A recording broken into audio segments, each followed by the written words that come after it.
നമസ്കാരം. Indian people ടിവിയിലേക്ക് സ്വാഗതം. ഞാൻ രൂപേഷ്. പ്രധാന വാർത്തകൾ. പോരാട്ടം ജീവിതമാക്കി കനൽ വഴികൾ താണ്ടിയ VSന് കണ്ഠമിടറി പതിനായിരങ്ങളുടെ യാത്രാമൊഴി. ധർമ്മസ്ഥല കൊലപാതക പരമ്പര പരാതി. ക്ഷേത്ര ട്രസ്റ്റിനെതിരായ വാർത്തകൾക്ക് കടിഞ്ഞാണിട്ട് കോടതി ഇടപെടൽ. സംസ്ഥാനത്ത് രണ്ടിടത്ത് കാട്ടാന ആക്രമണം. പാലക്കാട് ആദിവാസി മരിച്ചു. ഓണക്കാലത്ത് അരിയും വെളിച്ചെണ്ണയും പരമാവധി വിലക്കുറവിൽ സുലഭമായി ലഭ്യമാക്കാൻ ക്രമീകരണം ഏർപ്പെടുത്തുമെന്ന് മന്ത്രി. വാർത്തകൾ വിശദമായി. പോരാട്ടം ജീവിതമാക്കി കനൽ വഴികൾ താണ്ടിയ VSന് കണ്ഠമിടറി പതിനായിരങ്ങളുടെ യാത്രമൊഴി. മുൻ മുഖ്യമന്ത്രി VS അച്യുതാനന്ദന്റെ ഭൗതികദേഹവും വഹിച്ചുള്ള വിലാപയാത്ര തലസ്ഥാനത്ത് നിന്ന് ജന്മനാടായ ആലപ്പുഴയിലേക്കുള്ള പ്രയാണം ആരംഭിച്ചു. ഇന്ന് രാവിലെ ദർബാർ ഹാളിൽ പ്രത്യേകം സജ്ജീകരിച്ച സ്ഥലത്ത് ആരംഭിച്ച പൊതുദർശനം ഏറെ വികാര സാന്ദ്രമായിരുന്നു. പ്രിയ സഖാവിനെ അവസാനമായി ഒരു നോക്ക് കാണാൻ അലകടൽ കണക്കെ സംസ്ഥാനത്തിന്റെ നാനാഭാഗങ്ങളിൽ നിന്നെത്തിയ ആബാലവൃദ്ധം പതിനായിരങ്ങളാണ് അണമുറിയാതെ കടന്നെത്തിയത്. ഗവർണർ രാജേന്ദ്ര ആർലേക്കർ, മുഖ്യമന്ത്രി പിണറായി വിജയൻ, മന്ത്രിമാർ, MP-മാർ, MLA-മാർ, വിവിധ രാഷ്ട്രീയ കക്ഷി നേതാക്കൾ, സാമൂഹ്യ സാംസ്കാരിക പ്രവർത്തകർ എന്നിവർ ആദരാഞ്ജലി അർപ്പിച്ചവരിൽ പെടും. വിവിധ സ്ഥലങ്ങളിൽ നിന്ന് VSനെ ആദരിക്കുന്നവരും ആരാധിക്കുന്നവരുമായ നിരവധി ആളുകളാണ് വരിയായി കടന്നെത്തിയത്. കണ്ഠങ്ങൾ പൊട്ടുമാർ ഉച്ചത്തിൽ മുഷ്ടി ചുരുട്ടി മുദ്രാവാക്യം മുഴക്കിയാണ് പല സ്ഥലങ്ങളിൽ നിന്നുമുള്ള VS ബ്രിഗേഡുകൾ അന്ത്യാഞ്ജലി അർപ്പിച്ചത്. ഗാർഡ് ഓഫ് ഓണറിന്റെ അകമ്പടിയോടെ ആദരപൂർണമായ യാത്രാമൊഴിയാണ് പ്രിയ പോരാളിക്ക് തലസ്ഥാനം നൽകിയത്. പ്രത്യേകം തയ്യാറാക്കിയ പുഷ്പാലങ്കൃതമായ ബസിൽ വിലാപയാത്ര ആരംഭിച്ചു. ദേശീയ പാതയോരത്തായി VSനെ കാണാൻ വൻ ജലാവലിയാണ് കാത്തുനിന്നിരുന്നത്. തിരുവനന്തപുരം ജില്ലയിൽ മാത്രം 23 പോയിന്റുകളിലാണ് വാഹനം നിർത്തിയത്. രാത്രിയോടെ പുന്നപ്രയിലെ വേലിക്കകത്ത് വീട്ടിലെത്തുന്ന VSന്റെ ദേഹം നാളെ രാവിലെ 10-ന് CPIM ആലപ്പുഴ ജില്ലാ കമ്മിറ്റി ഓഫീസിലും 11 മണി മുതൽ കടപ്പുറം റിക്രിയേഷൻ ഗ്രൗണ്ടിലും പൊതുദർശനത്തിന് കിടത്തും. ഉച്ചതിരിഞ്ഞ് പുന്നപ്രവയല രക്തസാക്ഷികൾ അന്ത്യവിശ്രമം കൊള്ളുന്ന വലിയ ചുടുകാട്ടിൽ VSന്റെ സംസ്കാരം നടക്കും. നെറുകേടുകൾക്കെതിരെ നിർഭയനായി ചൂണ്ടുവിരൽ ഉയർത്തി പോരാടിയ മഹാമാനുഷിയുടെ ദീപ്ത സ്മരണകൾക്ക് മുന്നിൽ തലകുനിക്കുന്നു. News desk, Indian People TV. Dharmasthala കൊലപാതക പരമ്പര പരാതി. ക്ഷേത്ര ട്രസ്റ്റിനെതിരായ വാർത്തകൾക്ക് കടിഞ്ഞാണിട്ട് കോടതി ഇടപെടൽ. നിരവധി സ്ത്രീകളെ ക്രൂരമായി ബലാത്കാരം ചെയ്ത് കൊലപ്പെടുത്തി കുഴിച്ചിട്ടതായി ധർമ്മസ്ഥല ക്ഷേത്ര ട്രസ്റ്റിനെതിരായ പരാതി വാർത്തകൾക്ക് കടിഞ്ഞാണിട്ട് കോടതി ഉത്തരവ്. ഇനിയൊരു ഉത്തരവ് വരെ ട്രസ്റ്റിന് അപകീർത്തികരമായ വാർത്തകളൊന്നും പ്രസിദ്ധീകരിക്കരുതെന്നാണ് ബംഗളൂരു സിറ്റി സിവിൽ സെഷൻസ് കോടതിയുടെ ഉത്തരവ്. 8842 വാർത്തകളുടെ ലിങ്കുകൾ പിൻവലിക്കാനും കോടതി ഉത്തരവായി. പിന്നാലെ മാധ്യമങ്ങളെ വിലക്കുന്ന ഉത്തരവുകളിൽ ഇടപെടണമെന്ന ഹർജി സുപ്രീം കോടതിയിലെത്തി. നിയമ നടപടി വിവരങ്ങൾ വാർത്തയായി നൽകുന്നത് അപകീർത്തിയുടെ പരിധിയിൽ വരില്ലെന്നും മാധ്യമങ്ങൾക്ക് കോടതി ഉത്തരവുകൾ നൽകുന്നത് വസ്തുതകൾ പരിശോധിച്ചാകണമെന്നുമാണ് third eye YouTube channel supreme കോടതി നൽകിയ ഹർജിയിൽ പറയുന്നത്. സംസ്ഥാനത്ത് രണ്ടിടത്ത് കാട്ടാന ആക്രമണം. പാലക്കാട് ആദിവാസി മരിച്ചു. പാലക്കാട് അട്ടപ്പാടിയിൽ കാട്ടാനാക്രമണത്തിൽ ആദിവാസി മരിച്ചു. ചീരക്കടവ് രാജീവ് ഉന്നതിയിലെ വെള്ളിങ്കിരിയാണ് 40 കൊല്ലപ്പെട്ടത്. പശുവിനെ മേയ്ക്കാൻ ഇന്നലെ കാട്ടിലേക്ക് പോയ വെള്ളിങ്കിരിയെ കാട്ടാന ആക്രമിക്കുകയായിരുന്നു. രാവിലെയായിട്ടും തിരികെ വരാത്തതോടെ നാട്ടുകാർ നടത്തിയ തിരച്ചിലിൽ മൃതദേഹം കണ്ടെത്തുകയായിരുന്നു. രണ്ടാമത്തെ സംഭവം ഇന്ന് പുലർച്ചെ വയനാട്ടിലാണ് സംഭവിച്ചത്. ചെതലയത്ത് ആനയെ കണ്ട് ഭയന്ന് വീട്ടിലേക്ക് ഓടിക്കയറിയ മധ്യവയസ്കനെ കാട്ടാന തുമ്പിക്കൈ കൊണ്ട് അടിച്ചു വീഴ്ത്തുകയായിരുന്നു. തേലക്കാട് ശിവൻ എന്നയാൾക്കാണ് പരിക്കേറ്റത്. ഇയാളെ ആശുപത്രിയിൽ പ്രവേശിപ്പിച്ചു. ഓണക്കാലത്ത് അരിയും വെളിച്ചെണ്ണയും പരമാവധി വിലക്കുറവിൽ സുലഭമായി ലഭ്യമാക്കാൻ ക്രമീകരണം ഏർപ്പെടുത്തുമെന്ന് മന്ത്രി. ഓണക്കാലത്ത് പരമാവധി വിലക്കുറവിൽ അരിയും വെളിച്ചെണ്ണയും സുലഭമായി ലഭ്യമാക്കാൻ ക്രമീകരണം സപ്ലൈകോ ഏർപ്പെടുത്തുമെന്ന് ഭക്ഷ്യ സിവിൽ സപ്ലൈസ് വകുപ്പ് മന്ത്രി GR അനിൽ അറിയിച്ചു. ഫുഡ് കോർപ്പറേഷൻ ഓഫ് ഇന്ത്യയുമായി അരി സംഭരണത്തിൽ ബന്ധപ്പെട്ട് നേരിട്ട് ചർച്ച നടത്തിയിട്ടുണ്ട്. തമിഴ്നാട്, ആന്ധ്ര, കർണാടക സംസ്ഥാന മന്ത്രിമാരുമായി നേരിട്ട് ബന്ധപ്പെട്ടു ആവശ്യമായ നടപടികൾ ഉറപ്പാക്കുമെന്ന് മന്ത്രി പറഞ്ഞു. സപ്ലൈകോ വിൽപ്പനശാലകളിൽ സബ്സിഡി സാധനങ്ങൾ അടക്കം നിലവിൽ എല്ലാ ഭക്ഷ്യവസ്തുക്കളും ലഭ്യമാണെന്നും ഓണക്കാലത്ത് സാധന ലഭ്യതയും വിലക്കുറവും ഉറപ്പാക്കുമെന്നും മന്ത്രി അനിൽ അറിയിച്ചു. അബുദാബിയിലും മഞ്ചേരിയിലുമായി 2 വനിതാ ഡോക്ടർമാർ മരിച്ച നിലയിൽ കണ്ടെത്തി. അബുദാബിയിലും മലപ്പുറം മഞ്ചേരിയിലും വനിതാ ഡോക്ടർമാർ താമസ സ്ഥലത്ത് മരിച്ച നിലയിൽ കണ്ടെത്തി. കണ്ണൂർ തളാപ്പ് സ്വദേശിനിയും 54-കാരിയുമായ ഡോക്ടർ ധനലക്ഷ്മിയുടെ മൃതദേഹം ഇന്നലെ രാത്രി അബുദാബി മുസഫ ഷാഫിയിലെ താമസ സ്ഥലത്ത് കണ്ടെത്തുകയായിരുന്നു. മുസഫ ലൈഫ് കെയർ ആശുപത്രിയിലെ ദന്തവിഭാഗത്തിൽ സേവനം സേവനമനുഷ്ഠിച്ചു വരികയായിരുന്നു ഇവർ. ഇന്നലെ ജോലി സ്ഥലത്ത് എത്തിയിരുന്നില്ല. ഫോണിലും കിട്ടാതെ വന്നതോടെ സുഹൃത്തുക്കൾ നടത്തിയ അന്വേഷണത്തിലാണ് ധനലക്ഷ്മിയുടെ മൃതദേഹം കണ്ടെത്തിയത്. മലപ്പുറം മഞ്ചേരിയിൽ വളാഞ്ചേരി നടുക്കാവിൽ സ്വദേശിനിയും മഞ്ചേരി മെഡിക്കൽ കോളേജിലെ സീനിയർ റെസിഡന്റുമായ 35-കാരി CK ഫർസാനയെ ഇന്നലെ വൈകിട്ട് വയപ്പാറപ്പടിയിലെ ഫ്ളാറ്റിൽ മരിച്ച നിലയിലാണ് കണ്ടെത്തിയത്. ഇവർ ഉച്ചവരെ ഡ്യൂട്ടി നോക്കിയിരുന്നു. വൈകിട്ട് 6 മണിക്ക് മുൻപായി സുഹൃത്തുക്കളുടെ വാട്സപ്പ് ഗ്രൂപ്പിലേക്ക് ജീവിതം അവസാനിപ്പിക്കുന്നതിനെ കുറിച്ചുള്ള സന്ദേശം അയച്ചിരുന്നു. സ്റ്റാറ്റസിലും സന്ദേശം ഷെയർ ചെയ്തിരുന്നത്രേ. ആത്മഹത്യയാണെന്നാണ് സംശയിക്കുന്നത്. പോലീസ് അന്വേഷണം ആരംഭിച്ചു. VS-നെ അധിക്ഷേപിച്ച് നവമാധ്യമ പോസ്റ്റ്. അധ്യാപകനെതിരെ നടപടി. ഇന്നലെ അന്തരിച്ച മുൻ മുഖ്യമന്ത്രി VS അച്യുതാനന്ദനെ അധിക്ഷേപിച്ച് നവമാധ്യമത്തിൽ പോസ്റ്റിട്ട അധ്യാപകനെ കസ്റ്റഡിയിലെടുത്തു. തിരുവനന്തപുരം നഗരൂർ സ്വദേശിയായ അനൂപിനെയാണ് പോലീസ് കസ്റ്റഡിയിലെടുത്തത്. പരാതിയുടെ അടിസ്ഥാനത്തിലാണ് അധ്യാപകനെ കസ്റ്റഡിയിലെടുത്തത്. മൊഴി രേഖപ്പെടുത്തിയ ശേഷം തുടർ നടപടിയിലേക്ക് കടക്കും. വിദ്യാർത്ഥി സുരക്ഷ.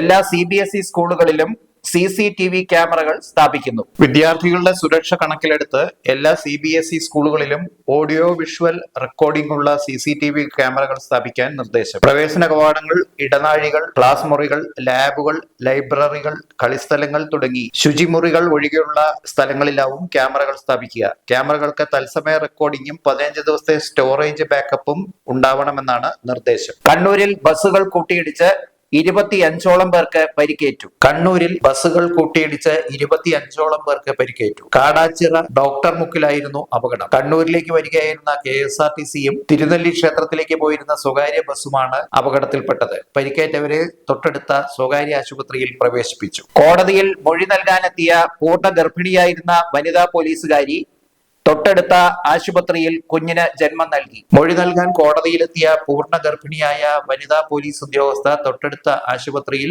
ആദ്യ കൺമണിക്ക് ജന്മം നൽകി. തൃശൂർ ഒല്ലൂർ സ്റ്റേഷനിലെ സിവിൽ പോലീസ് ഉദ്യോഗസ്ഥയായ ശ്രീലക്ഷ്മിയാണ് തൃശൂർ മജിസ്ട്രേറ്റ് കോടതിയിലെത്തി അല്പസമയത്തിനകം കുഞ്ഞിന് ജന്മം നൽകിയത്. മേലുദ്യോഗസ്ഥരായിരുന്ന ഓഫീസറെ സ്റ്റേഷനിൽ വെച്ച് പ്രതി മർദ്ദിച്ച കേസിലെ മുഖ്യസാക്ഷിയായിരുന്നു ശ്രീലക്ഷ്മി. രാവിലെ വീട്ടിൽ നിന്ന് ഓട്ടോറിക്ഷയിൽ സ്റ്റേഷനിലെത്തി സഹപ്രവർത്തകർക്കൊപ്പം ഔദ്യോഗിക വാഹനത്തിലാണ് ശ്രീലക്ഷ്മി കോടതിയിലെത്തിയത്. ഇടവേള.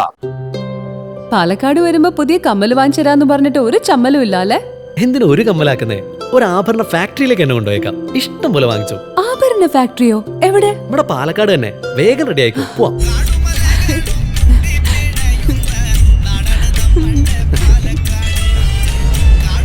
ഒരുപാട് ട്രഡീഷൻസ് ഉള്ള നാടാ പാലക്കാട്. ട്രഡീഷണൽ കളക്ഷൻസ് എനിക്ക് ഭയങ്കര ഇഷ്ടാ. എന്താ തിളക്കല്ലേ? പാലക്കാടിന്റെ കാര്യം പറഞ്ഞ പാലക്കാമലയുടെ കാര്യമല്ല. പാലക്കാമല മതി. എന്താ സ്റ്റൈല്? അമ്മേ, ഞങ്ങള് പാലക്കാട്ടെ ആഭരണ ഫാക്ടറി കാണാൻ പോവാ. അതമ്മേ, നമ്മുടെ സ്റ്റേഡിയം ബസ് സ്റ്റാൻഡിൽ നിന്ന് സുൽത്താൻപേട്ടിലേക്ക് പോകുമ്പോ ഒരു 50 മീറ്റർ കഴിയുമ്പോ റൈറ്റ് സൈഡിൽ കാണാം.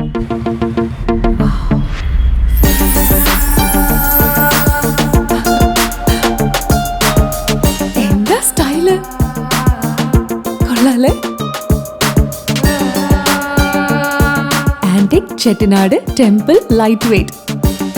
ഏതാ വേണ്ടത്? എല്ലാം.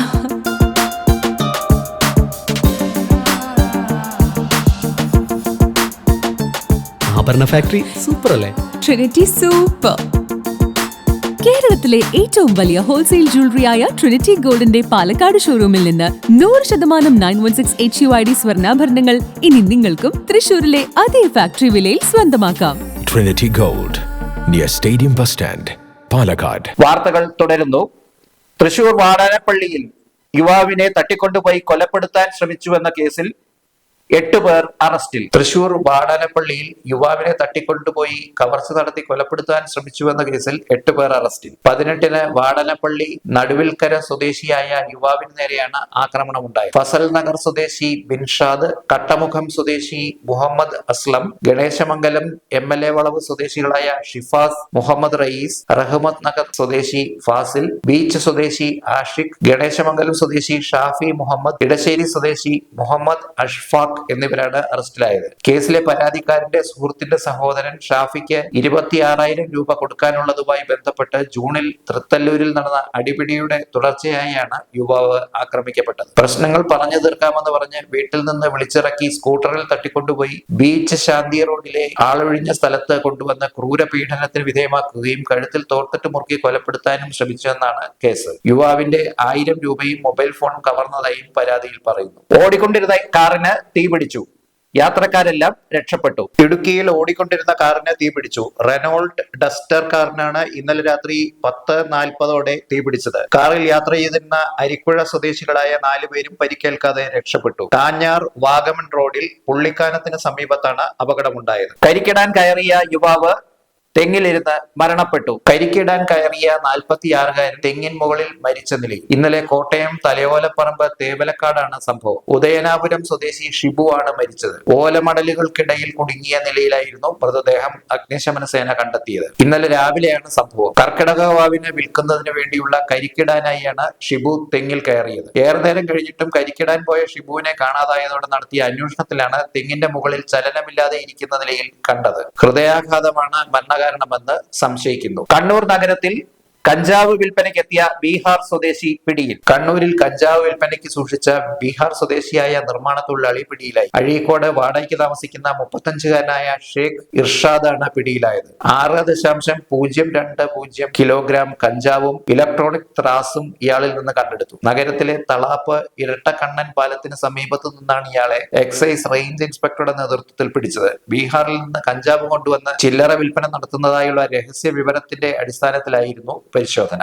VS നാളെ ആലപ്പുഴ ജില്ലയിൽ അവധി. അന്തരിച്ച മുൻ മുഖ്യമന്ത്രി VS അച്യുതാനന്ദനോടുള്ള ആദരസൂചകമായി അദ്ദേഹത്തിന്റെ സംസ്കാര ചടങ്ങുകൾ നടക്കുന്ന നാളെ ജന്മനാടായ ആലപ്പുഴ ജില്ലയിലെ പ്രൊഫഷണൽ കോളേജ് ഉൾപ്പെടെയുള്ള എല്ലാ വിദ്യാഭ്യാസ സ്ഥാപനങ്ങൾക്കും സർക്കാർ ഓഫീസുകൾക്കും അവധി പ്രഖ്യാപിച്ചു. നഗരസഭാ ഓഫീസ് ഉപരോധിച്ചു. കോൺഗ്രസ് ഒറ്റപ്പാലത്ത് നഗരസഭാ ഓഫീസ് വളഞ്ഞു പ്രതിഷേധിച്ചു. എല്ലാ കവാടങ്ങളും പ്രതിഷേധക്കാർ അതിരാവിലെ തന്നെ ഉപരോധിച്ചിരുന്നു. ഇത് കാരണം ജീവനക്കാർ ഒഴികെ മറ്റാർക്കും ഓഫീസിന്റെ ഉള്ളിലേക്ക് പ്രവേശിക്കാനായില്ല. സമരം KPCC vice president VT Balram ഉദ്ഘാടനം ചെയ്തു. മുഹമ്മദ് അലി നാലകത്ത് അധ്യക്ഷനായിരുന്നു. DCC general secretary Sathyan Perumparakode, block Congress committee president NK Jayarajan, UDF നിയോജക മണ്ഡലം ചെയർമാൻ P ഗിരീശൻ, DCC അംഗം P സ്വാമിനാഥൻ തുടങ്ങിയവർ സംസാരിച്ചു. ചാന്ദ്രദിനം സംഘടിപ്പിച്ചു. അമ്പലപ്പാറ വേങ്ങശ്ശേരി NSS ഹൈസ്കൂളിൽ സയൻസ് ക്ലബിന്റെ ആഭിമുഖ്യത്തിൽ ചാന്ദ്രദിനാചരണം സംഘടിപ്പിച്ചു. ചെർപ്പുളശ്ശേരി ഉപജില്ലാ വിദ്യാഭ്യാസ ഓഫീസറായിരുന്ന പ്രകാശ് നാരായണൻ ഉദ്ഘാടനം ചെയ്തു. പ്രധാന അധ്യാപകൻ M ശശികുമാർ അധ്യക്ഷത വഹിച്ചു. കണ്ണമംഗലം ALP സ്കൂളിലെ മുൻ പ്രധാനാധ്യാപകൻ AK രവീന്ദ്രൻ മുഖ്യാതിഥിയായി. M ആദിൽ, M ആദർശ് എന്നിവർ ഡിജിറ്റൽ കുറിപ്പും, M അക്ഷയകൃഷ്ണ, KS അഭിനവ് എന്നിവർ ഡിജിറ്റൽ പതിപ്പും, C ആർദ്ര, R നിവേദ്യ എന്നിവർ സ്ലൈഡ് ഷോയും, TS സഞ്ജീവ്, M നിവേദ് എന്നിവർ പ്രസംഗവും, C ദർശന കഥയും, P ശ്രീനന്ദന കവിതയും അവതരിപ്പിച്ചു. ചന്ദ്രനിൽ നിന്ന് നീൽ ആംസ്ട്രോങ് ഉൾപ്പെടെയുള്ളവരുടെ ലൈവ് ടെലികാസ്റ്റ് അവതരണത്തിന് TS സഞ്ജീവ്, P ഹർഷ എന്നിവർ നേതൃത്വം നൽകി. Science club convener V Vidya സ്വാഗതവും school senior assistant K Ajith Thampan നന്ദിയും പറഞ്ഞു. രാമായണ മാസാചരണം പ്രഭാത ഭക്ഷണ വിതരണം ആരംഭിച്ചു. രാമായണ മാസാചരണത്തിന്റെ ഭാഗമായി ഒറ്റപ്പാലം ചിനക്കത്തൂർ ഭഗവതി ക്ഷേത്രത്തിൽ ഭക്തർക്ക് പ്രഭാത ഭക്ഷണ വിതരണം ആരംഭിച്ചു. ചിനക്കത്തൂർ ക്ഷേമസമിതിയുടെ നേതൃത്വത്തിലാണ് ഭക്ഷണ വിതരണം നടന്നു വരുന്നത്. പ്രതിദിനം 1000-ലേറെ പേർക്കാണ് ഭക്ഷണം നൽകി വരുന്നത്. കർക്കിടകം 1 ആരംഭിച്ച ഭക്ഷണ വിതരണം ക്ഷേത്രം മേൽശാന്തി നീലകണ്ഠൻ നമ്പൂതിരി നിലവിളക്ക് കൊളുത്തി സമാരംഭം കുറിച്ചു. ക്ഷേമസമിതി ഭാരവാഹികളായ AR രാജേഷ്, ശ്രീകുമാരൻ, സുഭാഷ്, TK ഉണ്ണികൃഷ്ണൻ എന്നിവർ സന്നിഹിതരായിരുന്നു. ദിവസവും രാവിലെ 7:30 മണി മുതൽ നട അടയ്ക്കും വരെയാണ് ഭക്ഷണ വിതരണം. 27 മുതൽ ഔഷധക്കഞ്ഞി വിതരണവും ഉണ്ടായിരിക്കും. ഓഗസ്റ്റ് 15 വരെയാവും പ്രഭാത ഭക്ഷണ വിതരണം. പ്രധാന വാർത്തകൾ ഒരിക്കൽ കൂടി. പോരാട്ടം ജീവിതമാക്കി കനൽ വഴികൾ താണ്ടിയ VSന് കണ്ഠമിടറി 10,000ങ്ങളുടെ യാത്രാമൊഴി. ധർമ്മസ്ഥല കൊലപാതക പരമ്പര പരാതി. ക്ഷേത്ര ട്രസ്റ്റിനെതിരായ വാർത്തകൾക്ക് കടിഞ്ഞാണിട്ട് കോടതി ഇടപെടൽ. സംസ്ഥാനത്ത് 2ഇടത്ത് കാട്ടാന ആക്രമണം. പാലക്കാട് ആദിവാസി മരിച്ചു. ഓണക്കാലത്ത് അരിയും വെളിച്ചെണ്ണയും പരമാവധി വിലക്കുറവിൽ സുലഭമായി ലഭ്യമാക്കാൻ ക്രമീകരണം ഏർപ്പെടുത്തുമെന്ന് മന്ത്രി. വാർത്തകൾ സമാപിച്ചു. നന്ദി, നമസ്കാരം.